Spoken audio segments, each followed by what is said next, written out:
What's going on, ladies and gentlemen? My name is Scott and welcome back to Fudge Muppet. Today we're investigating some very interesting monstrosities that are encountered throughout Tamriel. These creatures are powerful, terrifyingly vicious hunters that are part man, mer, or beast folk. Due to their disease known as lycanthropy created by the Daedric prince Hircine, they shapeshift into beasts and take on many different forms, some of which are far creepier than others. You would have encountered some while playing games from the Elder Scrolls series before, however some have only ever been read about in books or quoted by characters. Here are 7 were creatures in Elder Scrolls lore. First up, we've got one of the most iconic were creatures, the werewolf. These hulking fury beasts have an insatiable bloodlust and are rumoured by many locals in Skyrim to hunt down and eat travelers who go outside the city walls after dark. These dangerous lycanthropes are the most common were creature in all of Tamriel and are found in almost every province, especially in Skyrim. The rumours are indeed true. As the name suggests, a werewolf is someone who can morph into a wolf-like creature and you can become infected with their disease yourself if you're bitten. That said, most werewolves do not spread their disease to the target as their victims usually end up torn apart and eaten for lunch. Werewolves are also known to have superhuman strength and are seen to swipe not only to kill but also with the intention of propelling their targets through the air where they meet their death on rocks below or by smashing headfirst into a wall. Next up, we've got werevultures. As the name suggests, this lycanthrope appears to be a mix between a vulture and a man, or in this case, an elf. These winged cretins are said to be only found in Valenwood, the homeland of the Wood Elf people. So sadly, for anyone crazy enough who wants to meet a werevulture, you likely won't be able to see one in another province. Native Bosmer who are afflicted with this disease hunt from the skies, and like the other lycanthropes, they're out for blood. As rare as they are though, influxes of werevultures have caused trouble in Valenwood before, so they're definitely not to be discounted as a rumour,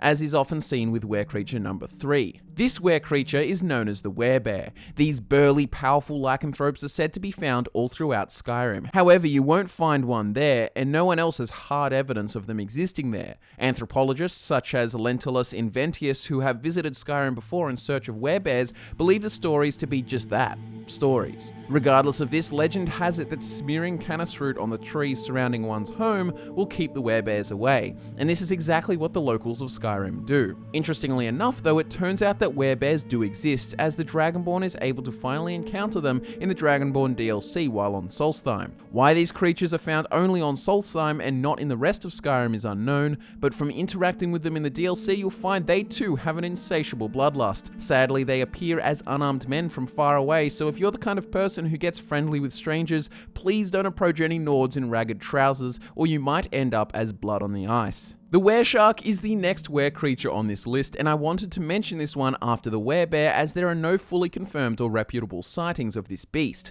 A wereshark has only been talked about in Varnard Caressen's book on lycanthropy, in which it states that some of his trusted peers have assured him of the creature's existence. Maik says he's met one too and states that he was afraid of the water, which could suggest that the water is what could cause the transformation to occur. Then again, Maik lies a lot, but not always. Weresharks are assumed to be part man, part shark, and as expected they spend their time roaming the seas of Tamriel. Obviously little is known about the wereshark, but it still deserved mention, even if it ends up just being folklore, because werebears were also not sighted and were thought to be a myth, until of course, we found one. Next up, we have another mysterious creature that not much is known about, although this one has more reputable signs of its existence. The werelion is part person, part lion, and is actually known to inhabit Cyrodiil, the wetter parts of Elsewhere, and even Black Marsh. A Khajiit is seemingly the most fitting mortal victim to possess this disease, which makes one a werelion, and it doesn't take much imagination to conjure up an image of what one of these terrors would look like. Fascinatingly enough, despite their relatively widespread nature, no werelions are encountered during the events of Elder Scrolls IV Oblivion in Cyrodiil. And the book that states their location is so far-reaching that it's also the same book which confidently says Skyrim is filled with werebears. This leads me to believe that werelions could also be much rarer than one would think. Next up, we have the infamous wereboars. These bastards could be encountered during Elder Scrolls II Daggerfall, but since most current Elder Scrolls fans haven't played Daggerfall, let me explain to you what they look like.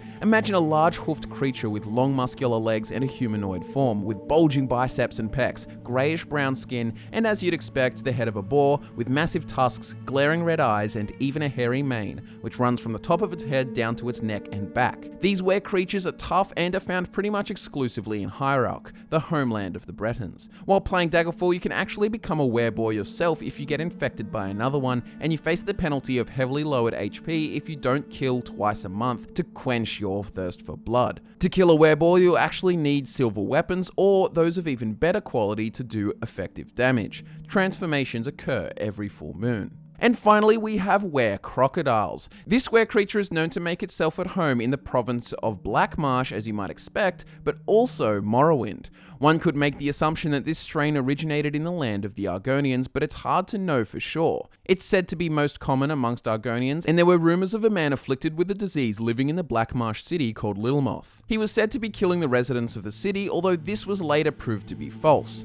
Were-crocodiles are also hard to track, as their footprints are said to be exactly the same as the standard crocodile. Obviously, if you saw one in person, however, it would be a very different story. While there are no pictures recorded, I imagine something similar to Dataroth's or one of those gator claws that you can find in Fallout 4's Nuka World, except much more Elder Scrolls looking, of course. Subscribe to Fudge Muppet for more fascinating lore videos just like this, and click that like button down below if you enjoy this type of content and found this interesting. Thank you so much for watching our content. We're all very grateful and we really do appreciate it. Our social media links can be found in the description if you're interested. My name is Scott and I'll nerd out with you all very soon.